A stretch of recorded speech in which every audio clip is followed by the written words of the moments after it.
यह कथा अत्यंत भावपूर्ण और गहन रूप से सनातन धर्म के मूल तत्वों भक्ति, श्रद्धा और सेवा की व्याख्या करती है। इसका सार यह है कि बहुत समय पहले ब्रह्मा जी ने 33 कोटि देवताओं की एक सभा बुलाई। उन्होंने सभी देवताओं से कहा, भगवान विष्णु पृथ्वी पर कृष्ण के रूप में अवतरित होंगे, इसलिए आप सभी को भी पृथ्वी पर जन्म लेकर धर्म की रक्षा करनी होगी। सभी देवता सहर्ष तैयार हो गए, लेकिन चंद्रदेव ने कहा, मैं तो चला जाऊंगा, लेकिन मेरा पुत्र वर्चा पृथ्वी लोक पर नहीं जाएगा। यह सुनकर सभी देवता चिंतित हो उठे। देवताओं ने चंद्रदेव से कहा, जब बात धर्म, सनातन और राष्ट्र सेवा की हो, तब हर माता पिता को अपने पुत्र को आगे भेजना चाहिए। वर्चा को अवश्य पृथ्वी पर जाना होगा। शिव महापुराण कहता है, जब धर्म की सेवा की बात हो तो घर का हर पुत्र पुत्री स्वयं आगे बढ़े। अंततः वर्चा माता पिता की आज्ञा लेकर पृथ्वी पर उतरा और धर्म की सेवा में जीवन समर्पित किया। अब कथा हमें एक अत्यंत प्रभावशाली परंपरा की ओर ले जाती है, सूर्य को अर्घ्य देने की प्रक्रिया। क्या आपने कभी सोचा है कि जल चढ़ाते समय जो छींटे शरीर पर पड़ते हैं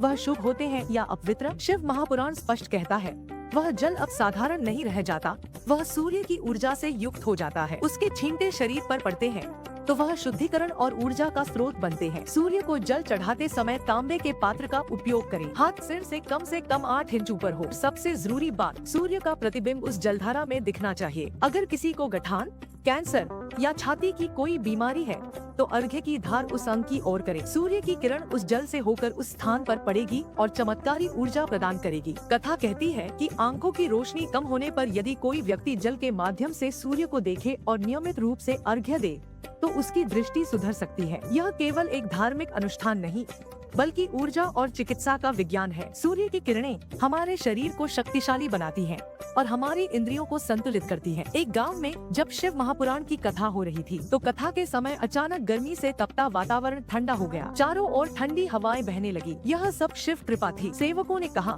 गुरुजी, इतनी गर्मी थी, अब ऐसा लगता है जैसे स्वयं भगवान हवा कर रहे हैं।